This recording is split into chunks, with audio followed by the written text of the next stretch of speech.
A lo largo de los siglos, se han erigido grandes civilizaciones e imperios cuyos creadores han gobernado naciones, regiones y continentes durante cientos e incluso miles de años.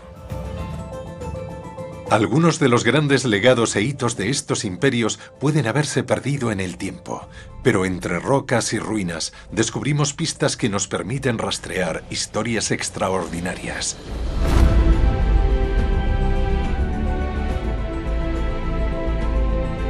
En esta ocasión, exploraremos la historia y los asombrosos logros de la que podría ser la mayor de las civilizaciones precolombinas de América, la civilización maya. Los mayas crearon una de las civilizaciones más impresionantes del mundo antiguo en el improbable entorno de una selva tropical. Resulta muy difícil comprender cómo levantaron esos colosales templos sin metal, sin ruedas y sin tracción animal.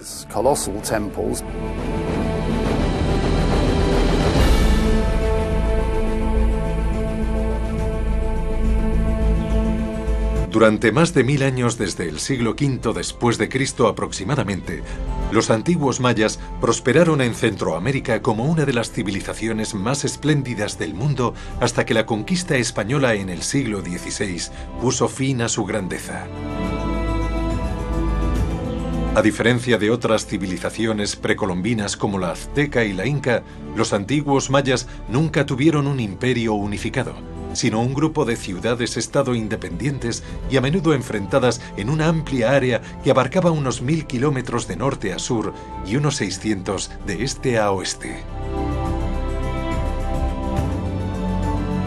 En este episodio viajaremos en el tiempo para explorar más de 1000 años de historia maya a través de los extraordinarios relatos de sus ciudades más destacadas.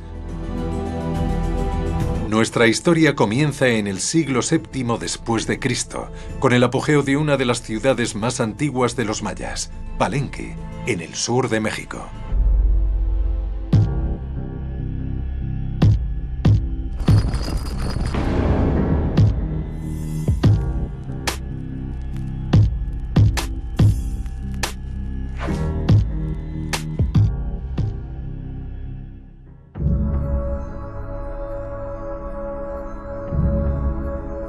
Palenque alcanzó su máximo esplendor durante el siglo VII después de Cristo, cuando casi todos los grandes edificios que conservamos fueron construidos. La mayoría de ellos se levantaron durante el largo mandato del rey Pacal el Grande, quien gobernó Palenque entre los años 615 y 683 después de Cristo. La historia de Palenque, una de las primeras grandes ciudades mayas, es una de las que conocemos desde hace más tiempo, pues fue de las primeras en ser investigada por los arqueólogos durante los siglos XVIII y XIX. El edificio excavado aquí en la década de 1890, conocido como el Palacio, pudo ser uno de los edificios más importantes de Palenque. De los edificios públicos concentrados aquí, este era una especie de parlamento. Es probable que el gobernante se reuniera aquí con todos los miembros del palacio para tomar decisiones sobre la ciudad, sobre el reino.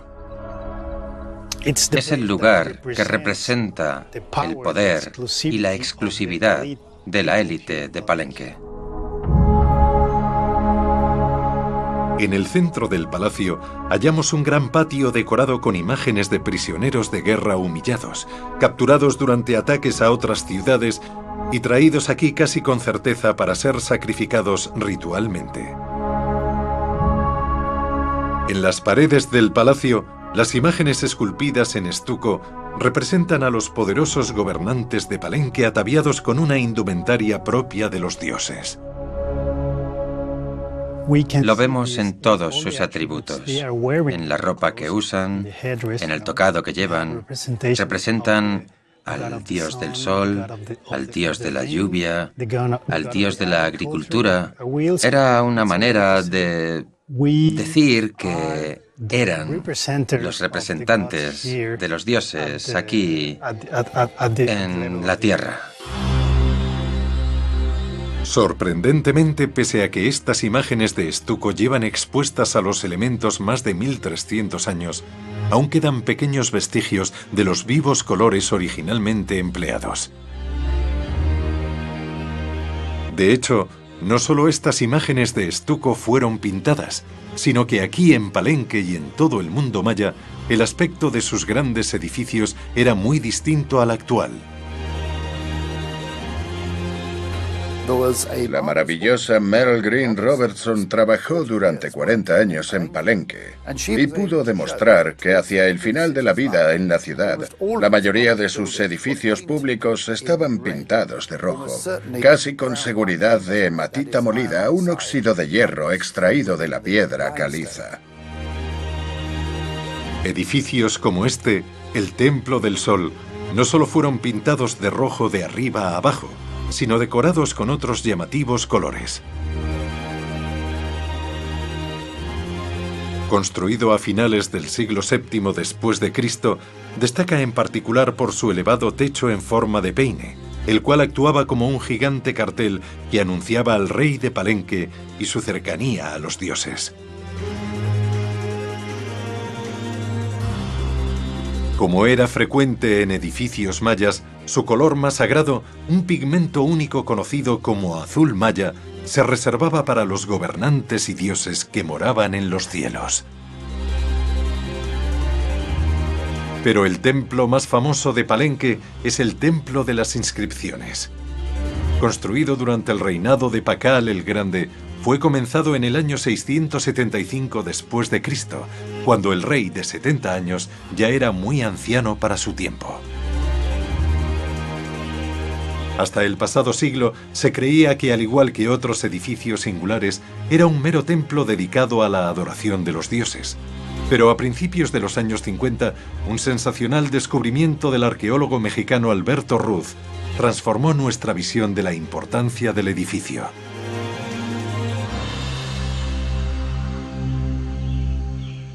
Alberto Ruz halló una escalera dentro del templo y logró descubrir la tumba de Pakal en 3 temporadas, desde 1948 hasta 1952.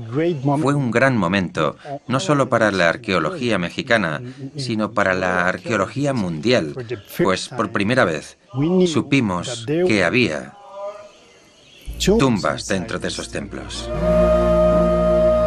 Para evitar que los ladrones accedieran fácilmente a la tumba del rey Pakal, oculta en el templo, los antiguos mayas habían llenado la escalera con 300 toneladas de escombros, motivo por el que los excavadores debieron dedicar hasta 3 años de duro trabajo para llegar a la tumba. Esta resultó ser la más rica y mejor conservada de las halladas en América. Bajo un enorme sarcófago tallado con esmero, yacía el cuerpo del rey Pakal, engalanado con joyas de incalculable valor, incluida una fabulosa máscara mortuoria de jade que cubría su rostro.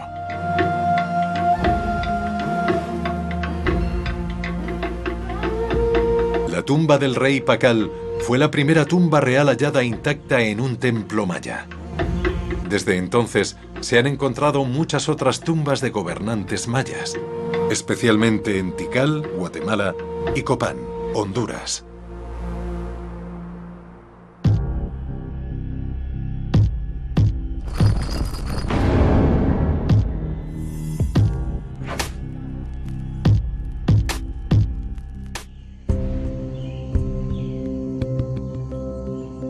Ubicada en la actual Honduras, Copán era en la antigüedad una ciudad fronteriza de tamaño medio en la frontera sur de la región maya, rodeada de pueblos de distinta civilización. Con una población estimada de 20.000 habitantes, Copán alcanzó su máximo esplendor a principios del siglo VIII después de Cristo, durante el gobierno del rey conocido como Conejo XVIII. La mayoría de los grandes edificios de Copán fueron construidos durante su reinado. Sin embargo, recientemente se descubrió que 2 de los templos construidos por Conejo XVIII contenían tumbas de anteriores reyes de Copán. Este en particular contiene la tumba del primer rey de Copán, conocido como Jacques Cuc Mo, quien fundó la ciudad en el siglo V después de Cristo.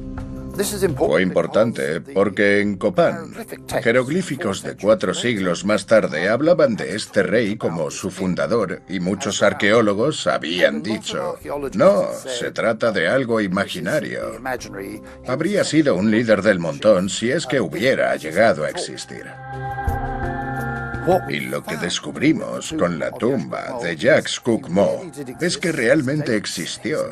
Sus fechas, su nombre, su carrera, todo había perdurado durante 4 siglos. Y por tanto supimos que los textos de los mayas eran verídicos.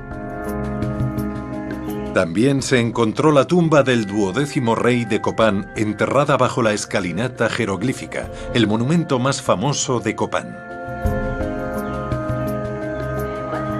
Construida por Conejo XVIII sobre la tumba de su predecesor, contiene el texto jeroglífico maya más largo conocido, con hasta 2000 glifos recientemente descifrados. Esta es la pieza propagandística más grande en Copán y una de las mayores del mundo maya. Cuenta la historia de los reyes de Copán, desde su fundador, Jacques Cuquemot, hasta su 15º rey, quien terminó la escalinata jeroglífica. Y el 12º rey de Copán está enterrado bajo ella. Probablemente dicho monarca no fuera aceptado por todos en Copán, pues es posible que no fuera un maya puro o que al menos no fuera considerado como tal. Por tanto, se trataba de una pieza propagandística con el fin de ubicar al 12º rey de Copán y a su sucesor dentro de la línea de legitimidad real.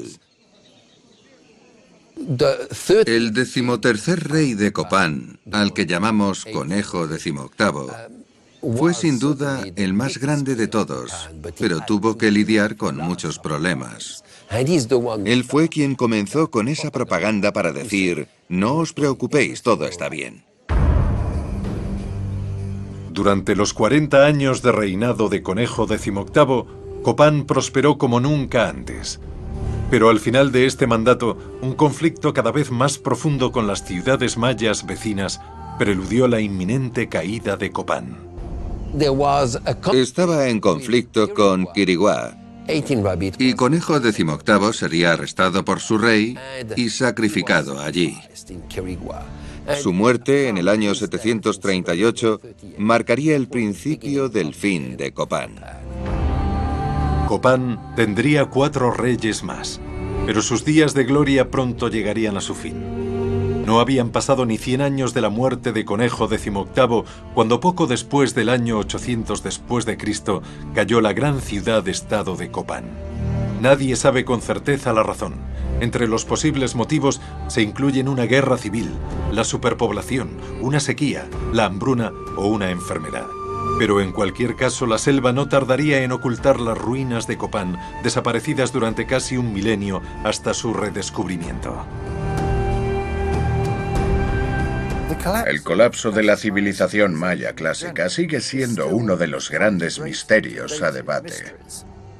Hay tantas teorías como arqueólogos mayas. Cierto número de personas pudo haber permanecido allí décadas después de nuestro último registro de presencia real. Por lo que creo que, aunque su historia quedara interrumpida, los mayas siempre han perdurado. Y el motivo de por qué esta civilización se vio truncada o descabezada sigue siendo discutido. Pero no solo cayó Copán, sino que muchas otras grandes ciudades mayas se desmoronaron alrededor del siglo IX después de Cristo, justo después, curiosamente, de alcanzar su mayor poder y esplendor. Pero quizá la más magnífica de todas ellas fuera Tikal, en la actual Guatemala.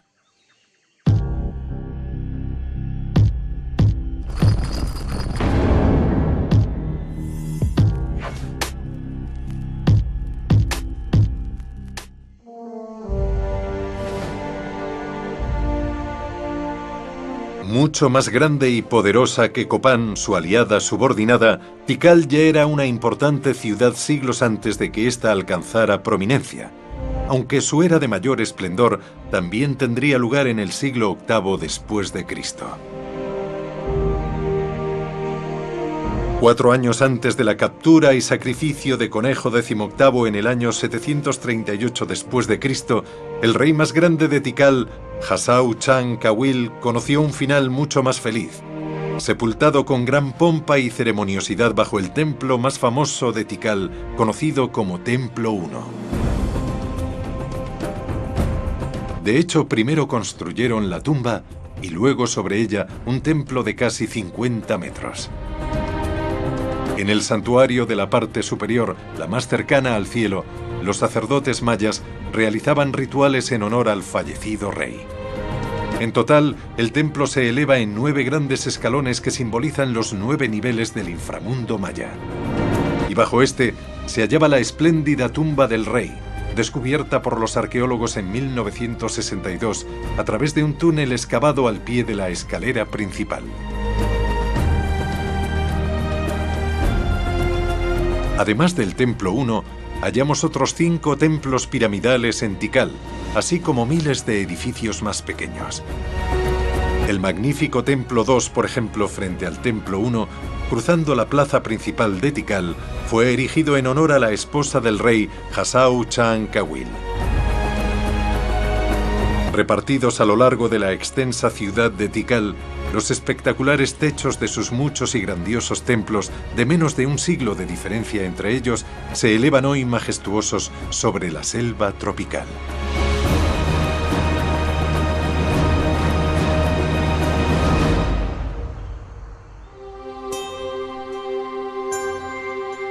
Sin embargo, hasta que Tikal fuera redescubierta a mediados del siglo XIX, sus grandes templos habían permanecido ocultos bajo la selva desde hacía un milenio, cuando se produjo el misterioso colapso de Tikal y otras muchas ciudades mayas en torno al 900 después de Cristo. Estas excepcionales fotografías de Tikal fueron tomadas en la década de 1880 por el arqueólogo británico Alfred Maudsley, quien, ayudado por un gran equipo, fue el primero en despejar la zona para que los grandes monumentos de Tikal pudieran ser estudiados. Alfred Maudsley marcó prácticamente el comienzo de la arqueología maya en Tikal. Existen casi 3.000 estructuras arqueológicas identificadas como parte del área principal de la antigua ciudad de Tikal. Sin duda, el de Guatemala es el sitio arqueológico más grande de todos, clave en la historia de la civilización maya. La cantidad de gente concentrada aquí en aquella época se estima en aproximadamente 70.000 personas, o quizá más. Había comerciantes, había guerreros, había campesinos y había distintos tipos de artesanos trabajando para la élite. Los mayas permanecieron aquí durante más de 1.200 años, lo cual es indicativo de cuánto prosperaron. Dada la extraordinaria cantidad de tiempo en que Tikal había florecido, su repentino final resulta más que misterioso.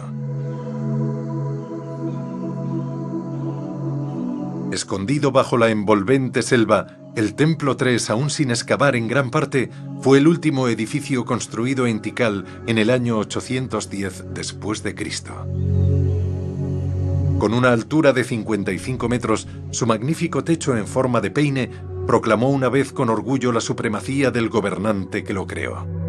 Sin embargo, casi tan pronto se construyó el templo, el poder de la gran ciudad de Tikal comenzó a desmoronarse. Abandonada apenas unas décadas después, la ciudad desierta de Tikal comenzó a ser devorada por la selva. Ese abandono no se produjo solamente en Tikal, sino en muchas otras ciudades. Hasta hace varios años, los arqueólogos y antropólogos trataban de explicar el colapso maya en términos de una sola causa: un terremoto, una enfermedad, una guerra. Pero ahora, con las evidencias arqueológicas, epigráficas y de diversas fuentes, entendemos su caída como una combinación de varios factores. No obstante, se cree que la más importante de las causas del colapso maya fue la ambiental. Ahora podemos afirmar con certeza que había más mayas que nunca, viviendo en más ciudades que nunca, más comprimidos en el paisaje que nunca. Por ende, se ejerció un inmenso estrés sobre el entorno y el sistema económico. Mi sospecha es que hubo un punto de inflexión. Y bien pudo ser una serie de sequías a finales del siglo VIII y comienzos del siglo IX, lo cual hizo que algunas de estas ciudades dejaran de ser habitables para los niveles de densidad y complejidad que habían alcanzado. Una de las principales causas de esas sequías pudo ser la deforestación.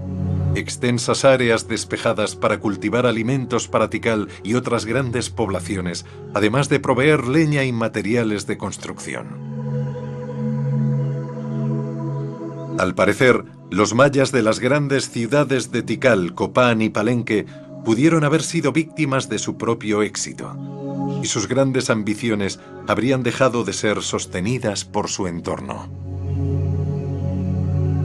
Curiosamente, el colapso maya del siglo IX después de Cristo solo afectó a las ciudades de las regiones mayas del sur y del centro.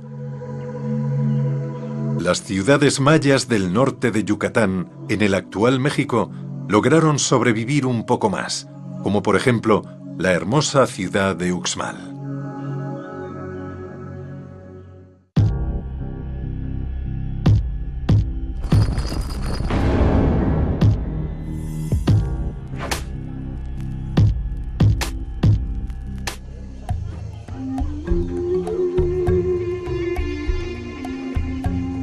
Uxmal, declarada Patrimonio de la Humanidad por la UNESCO, es una de las ciudades mayas mejor conservadas, en parte debido a la alta calidad de sus piedras y técnicas de construcción, y también al clima seco de la región.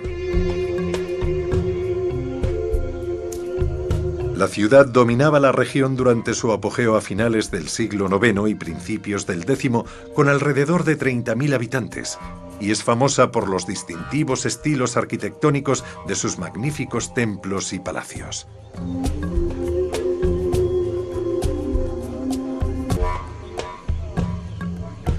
El llamado Palacio del Gobernador, de casi 100 metros de largo y 15 de ancho, ejemplifica su estilo con un mosaico de patrones geométricos a lo largo de su fachada, intercalados con vívidas máscaras de dioses mayas.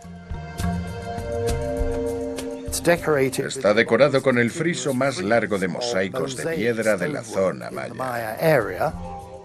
No sabemos cuál sería su función, pero es el candidato más probable como Palacio de los Reyes de Uxmal.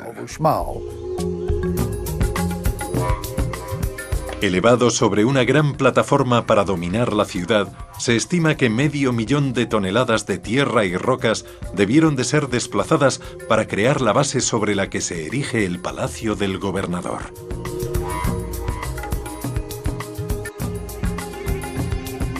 Sin embargo, el más famoso de los edificios de Uxmal es el Templo del Adivino. Con más de 30 metros de altura y una forma inusualmente ovalada, cuenta con un legendario significado incluso para los mayas de hoy en día, como explica el director de Uxmal.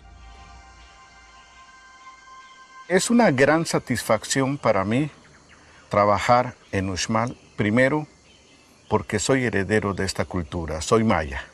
Los que habitaron y construyeron aquí fueron nuestros ancestros. El Templo del Adivino está relacionado con una leyenda que ha permanecido de manera oral de generación en generación hasta nuestros días. en la ciudad vivía una vieja hechicera que pues tuvo un hijo, un enano muy inteligente,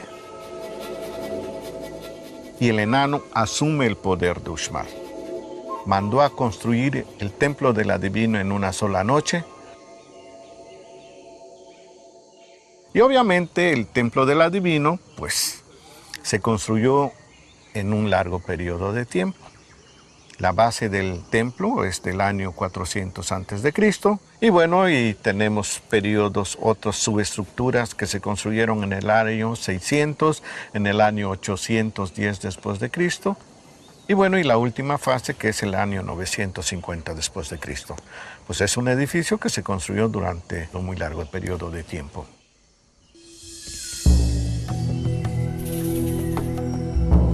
A lo largo de los 4 siglos en que la ciudad floreció, un dios era venerado sobre todos los demás en Uxmal.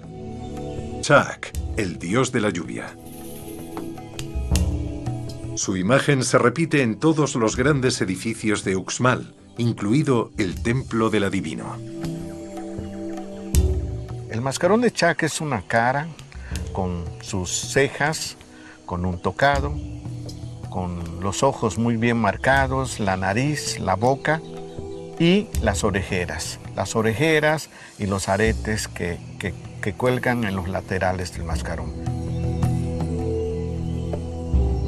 Los mayas de Uxmal veneraban al dios de la lluvia, porque de él dependían la vida de los gobernantes y del pueblo. Uxmal dependía por completo de las lluvias, pues no había ríos, lagos o pozos de agua permanentes cerca de la ciudad.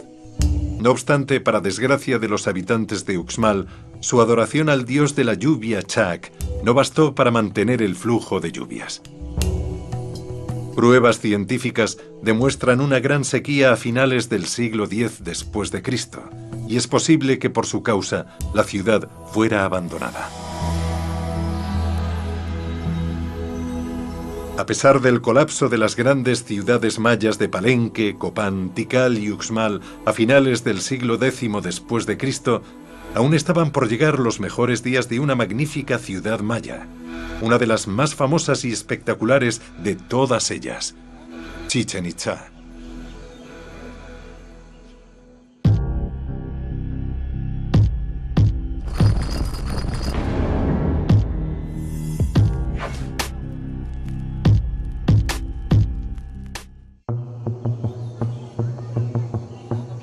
Durante gran parte de los siglos X, XI y XII después de Cristo, Chichén Itzá era la ciudad maya más grande y poderosa que quedaba, con una población de hasta 50.000 personas.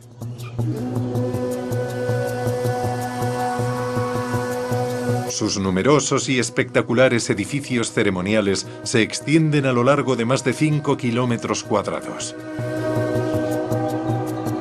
Pero el más famoso de todos se halla en pleno centro de la ciudad, el templo de Kukulcán o serpiente emplumada en idioma maya, también conocido como el castillo. El castillo es uno de los monumentos más importantes del sitio porque representa el centro del universo para el mundo maya. Es el lugar donde confluyen las energías del inframundo y del mundo celeste en el plano de los hombres. Kukulcán es el dios más importante en la cosmovisión maya. Según los mitos, Kukulcán baja al inframundo y ahí le roba a las hormigas el maíz blanco y amarillo con el cual va a hacer una pasta y de la cual va a formar al ser humano. También en su viaje al inframundo trae los huesos de los antepasados, trae el tiempo y por ello el calendario. Entonces podríamos decir que el castillo es un monumento dedicado al tiempo, al cosmos. Al igual que casi todas las culturas antiguas, la maya dependía esencialmente de la agricultura para sostener su civilización. y en consecuencia era de vital importancia calcular con precisión las estaciones anuales. Por ello es que llevaban un cómputo muy exacto de los ciclos solares, de la Luna, de Venus y de algunos otros astros en el cielo. Elevado sobre 9 plataformas que representan los 9 niveles del inframundo maya, el templo en la cima del castillo era el lugar donde se hacían las observaciones del Sol y otros cuerpos celestes. Simbólicamente, cada una de las 4 escaleras hasta el templo tiene 91 escalones. 91 multiplicado por 4 es 364. Y si sumamos ese último escalón o plataforma sobre el que se erige el templo, el resultado es 365, el número de días del año solar. En el caso del castillo, sus orientaciones astronómicas permiten registrar equinoccios y solsticios. Sin embargo, para tener una mayor precisión construyeron el famoso observatorio o caracol, en el cual se registran de una manera más precisa los pasos equinocciales y solsticiales. Levantado sobre una elevada plataforma, se estima que su observatorio circular, el caracol, data del año 900 después de Cristo. Según las observaciones astronómicas realizadas en el caracol, los sacerdotes y gobernantes de Chichén Itzá podrían haber fijado las fechas de la siembra y cosecha de cultivos, y también las de importantes ceremonias anuales. Las observaciones pudieron realizarse a través de una serie de ventanas alineadas con significativos eventos astronómicos. Esta se alineó con la puesta de la luna en el equinoccio de primavera. Y cuando llegaba el solsticio de verano, se podía ver la puesta de sol a la derecha de esta ventana. En cambio, si el sol se ponía a su lado izquierdo, eso indicaba la vuelta del equinoccio de primavera u otoño.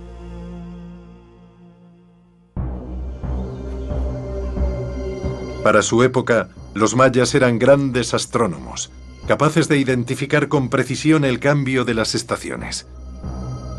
Pero había un lado mucho más oscuro en su determinación por asegurarse unas buenas cosechas. En lo alto de cada una de las puertas principales del observatorio, vemos las máscaras del dios de la lluvia, Chak, de cuyos caprichos dependía también su agricultura. Con el fin de persuadir a Chak para mantener el flujo de lluvias y evitar desastrosas sequías, los sacerdotes mayas realizaban numerosos y macabros sacrificios humanos. Muchas de las víctimas eran arrojadas al llamado cenote sagrado. Los investigadores, arqueólogos, han encontrado sacrificios humanos. Se había supuesto que solamente eran doncellas, pero los restos óseos nos hablan de que había hombres, mujeres, niños, ancianos de todas las edades, no necesariamente doncellas vírgenes. Además de estos sacrificios humanos para evitar la sequía, se cree que los mayas realizaban muchos más para mantener el sol en el cielo. Uno de sus grandes temores era que el sol no volviera a salir por haber sido atrapado en el inframundo. Para evitarlo, dicen que practicaban el juego de pelota, considerado más bien un ritual sagrado y practicado en los campos de juego que encontramos en casi todas las ciudades mayas, como este de Uxmal y este en Copán. Estos campos eran diseñados de múltiples formas y tamaños, pero el gran juego de pelota de Chichén Itzá es sin duda el mayor de todos. Las reglas del juego son inciertas, pero todo apunta a que dos equipos jugaban con una gran pelota de goma alineados en las mitades de la cancha que separaban los anillos del centro, simbolizando el centro del universo.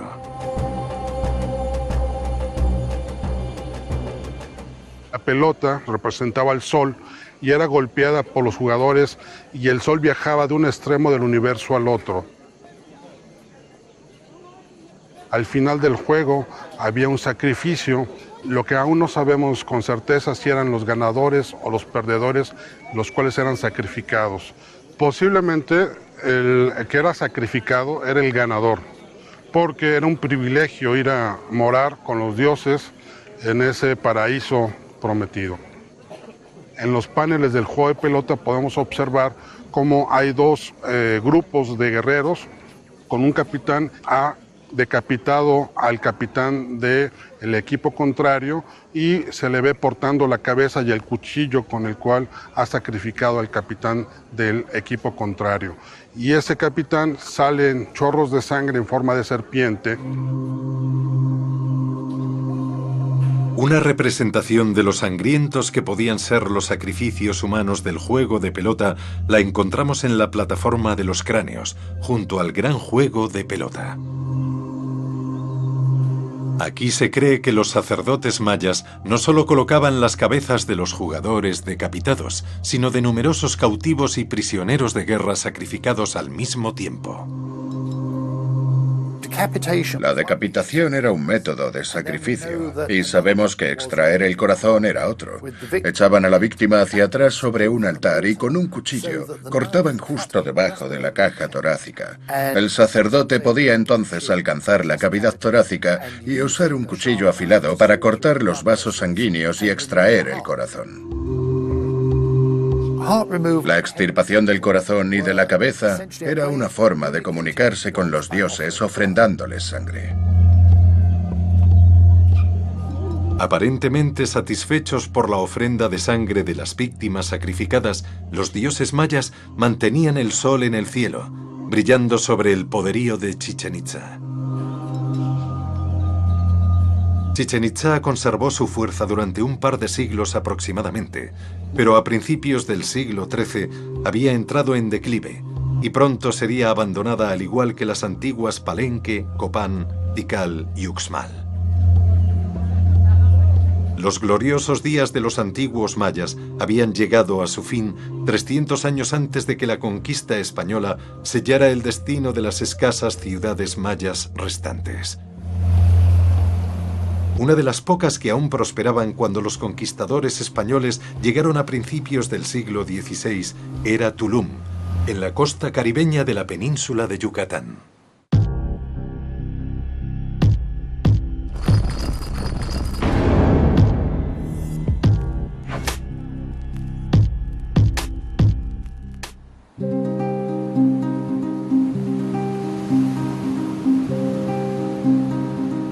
Construido en la costa con vistas al mar Caribe, el antiguo puerto de Tulum fue una de las últimas ciudades construidas por los mayas, la cual floreció desde el siglo XIII en adelante. Con apenas unos miles de habitantes, esta ciudad mercantil prosperaba gracias a los beneficios del comercio costero. Era uno de los muchos puertos que existían a lo largo de la costa.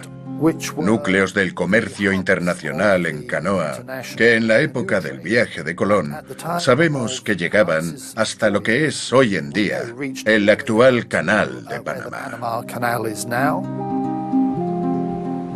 Era un comercio muy intenso. Oro, algodón, conchas, obsidiana, turquesa, piedras verdes, cerámica. Desde esta costa salía todo tipo de mercancía y utilizaban canoas hechas a partir de una sola pieza de un árbol. Los españoles que llegaron en el siglo XVI apuntaron que en estas canoas se embarcaban al menos 35 personas. Nos rodea el segundo arrecife de coral más grande del mundo, el arrecife mesoamericano, el cual es bastante irregular. Algunos arqueólogos creen que el castillo de Tulum funcionó también como faro porque tiene dos aberturas y si encendían una hoguera dentro, los marineros podrían ver esos dos puntitos rojos desde el mar, alinear sus canoas para sortear el arrecife y llegar a salvo a la ciudad. Pero el gran arrecife de coral pudo haber ayudado a proteger la ciudad inicialmente ante la llegada de los españoles en el siglo XVI. El conquistador Juan de Grijalva, uno de los primeros en descubrir México, navegó con una flota de 4 barcos a lo largo de la costa en 1518. Pero a pesar de ver Tulum, continuó navegando. Probablemente consideró demasiado arriesgado atracar allí al ver las olas romper sobre ese irregular arrecife de coral. Navegaron por estas costas, pasaron con su barco y vieron esta bulliciosa ciudad. La descubrieron como blanca y muy activa y la compararon con Sevilla, con la Sevilla de esa época. Aunque Tulum escapó en un principio de los conquistadores españoles, no lo haría por mucho tiempo. En apenas décadas, la ciudad quedaría abandonada, y no por un ataque español, sino como resultado probablemente de las enfermedades que habían portado del Viejo Mundo, como la viruela, la fiebre tifoidea y el sarampión. Los mayas no resistían de manera natural a estas enfermedades y en algunas zonas hasta el 90% de su población falleció. Los mayas que no habían sucumbido a las enfermedades podían ser fácilmente sometidos por las armas.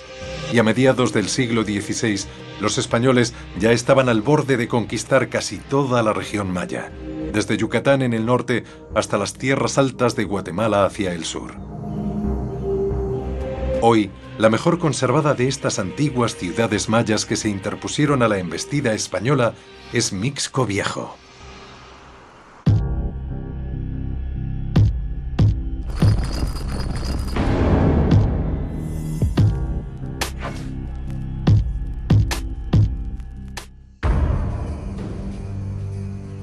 Situada en la cresta de una montaña rodeada de profundos barrancos, Mixco Viejo era una novísima ciudad en el momento de la conquista española, fundada menos de 100 años antes. Al igual que otras ciudades mayas de la región, se construyó en una ubicación muy fácil de defender, pues antes de la conquista española ya existían conflictos entre distintos reinos mayas. Por supuesto, estas ciudades fueron construidas para defenderse de otros mayas, no para defenderse de caballos, armas de fuego o perros de guerra. Por tanto, cuando se atacaba o sitiaba uno de estos lugares, no tardaban en sucumbir. Los españoles, militarmente superiores, aceleraron la conquista de las tierras altas de Guatemala recurriendo a la vieja táctica del divide y vencerás, aliándose con otros reinos mayas para volverse después contra estos también. En México habían hecho eso y les había funcionado, así que cuando llegaron a Guatemala emplearon la misma táctica. Decidían qué grupo les sería útil y le ofrecían una recompensa. En el caso de Guatemala, los quiché eran los más poderosos de la época, por lo que se aliaron con el siguiente grupo y los derrotaron. Pero entonces los españoles no cumplieron con lo prometido a sus aliados y comenzó la rebelión. Los gobernantes de Mixco Viejo en particular unieron fuerzas con los españoles en 1524 para vencer a sus enemigos, los quiché. Pero fueron tan maltratados por los españoles que se sublevaron en tan solo 6 meses. Sin embargo, su rebelión no tardaría en ser aplastada, y en la década de 1550 casi todos los antiguos reinos mayas en Guatemala y México habían sido conquistados. Pero sorprendentemente, una última fortaleza de los antiguos mayas, protegida por cientos de kilómetros de selva circundante, permanecería fuera del alcance de los españoles durante otros 150 años. La isla de Nojpetén, en el lago Petén Itzá, hoy conocida como Flores.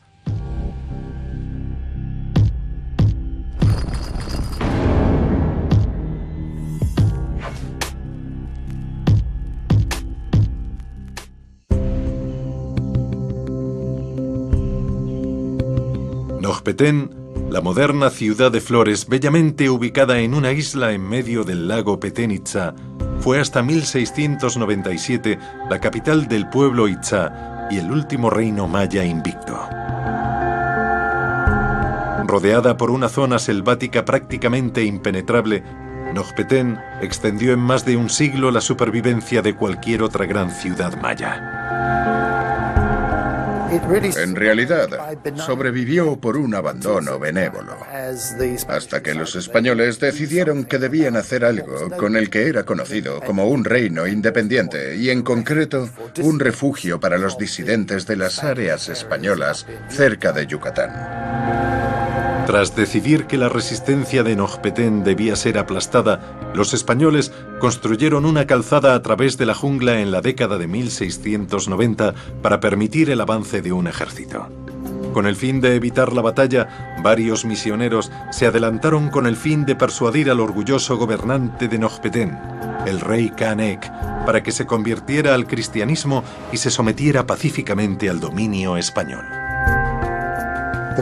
Los misioneros franciscanos llegaron a Noc Petén, pero su rey era leal a sus dioses y no quería ni oír hablar del cristianismo. Por tanto, rechazó la visita, pero en un acto de rabia, los sacerdotes subieron a lo alto de la actual isla de Flores y destruyeron sus ídolos, situados frente al principal templo de la ciudad.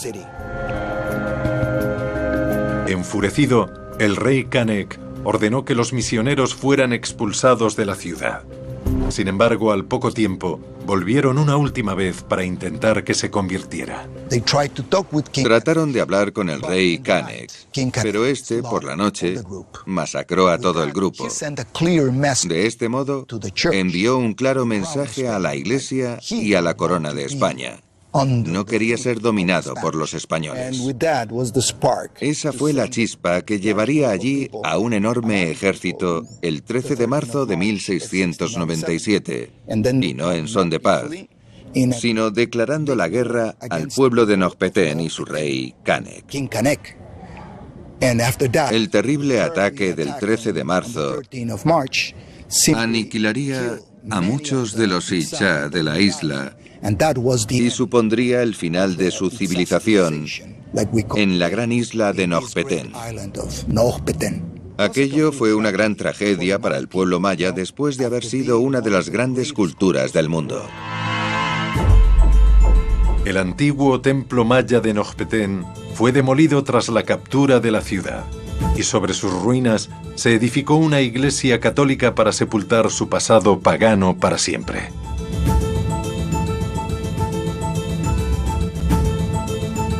A pesar de la aplastante victoria de los conquistadores españoles y su religión cristiana, siglos después, las creencias religiosas mayas perduran hoy en día entre los descendientes actuales de los antiguos mayas.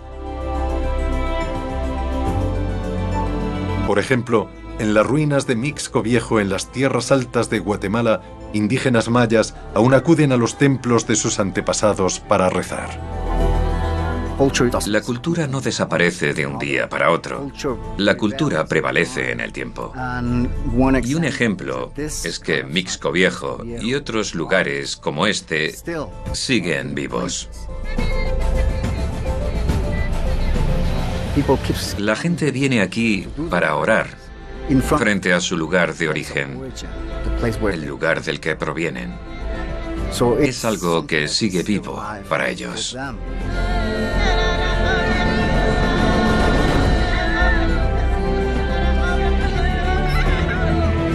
Para los arqueólogos e historiadores de los antiguos mayas, la cultura viva de los mayas actuales es de gran ayuda para interpretar lo que de otro modo sería un mundo totalmente desaparecido.